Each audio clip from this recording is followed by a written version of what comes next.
Given various information in this question, and then we're asked to prove that P is equal to 2Q. So two of the angles have been labeled, so dealt with this information here, but it's not yet been incorporated that the bisector of ABC, which is this line here, meets the bisector of angle EAC. That's going to be this line here at D. Okay, well, now the key information from this question, in fact, is that the two angles must be equal. Not, like D is not as important, it's more about what's happening over here. So, okay, we don't know them in terms of P or Q, so we just need to introduce a third unknown, which I'm going to call X, and later on eliminate that. And we can do similar over here. So this is angle EAC that I'm highlighting. So this must be Y and a fourth unknown, and this is also Y. Okay, so now we can try and work out P and Q in terms of these things. Now, there's a quick way of doing it, and there's a slightly longer way. I took the longer way, so I'm going to show you the quick way first of all. Both involve finding this angle, which, because it's on a straight line, is simply 180 minus 2y. And now we can get P in terms of x and y by considering this triangle here in blue. So it must be that P plus 180 minus 2y plus 2x is equal to 180, because angles in a triangle sum to 180.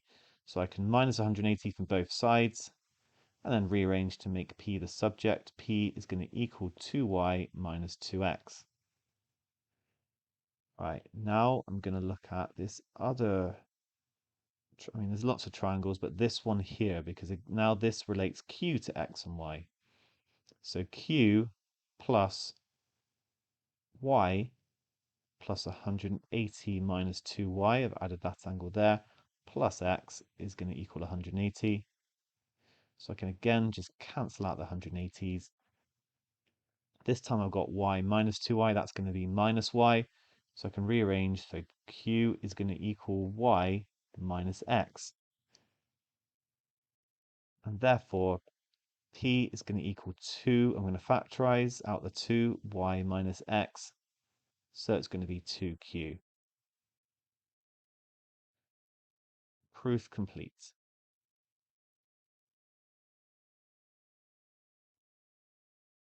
Okay, that is a nice way of doing it. I did take a longer route, I've got to be honest, but to illustrate that you can get them. Sometimes you don't spot to do the quickest thing.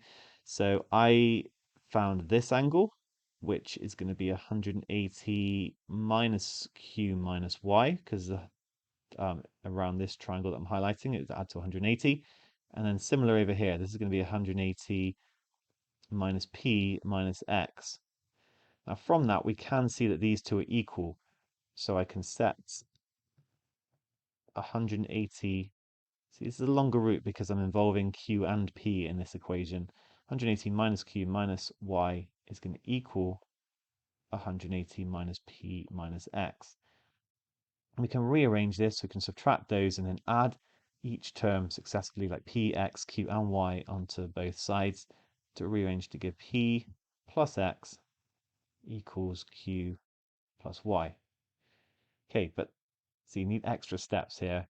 And the extra step is to work out this angle, which if I look at this bottom triangle A to here to B, then I can see that this angle must be 2y minus x for the three of them to add to 180. So now I can add these two together to give 180.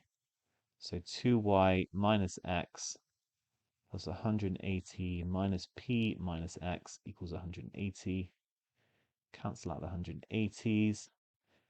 I'm going to rearrange to get p equals 2y minus 2x.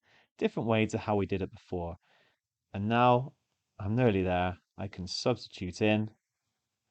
So it's going to be 2y minus 2x plus x equals q plus y. And then q is going to, if I minus the y, then I've got that as well. So I'm going to get y minus x. And I can make a similar conclusion. So a longer route, but it works if you didn't spot to do it that quicker way. Two different ways I've proven that P is equal to 2Q. Nice.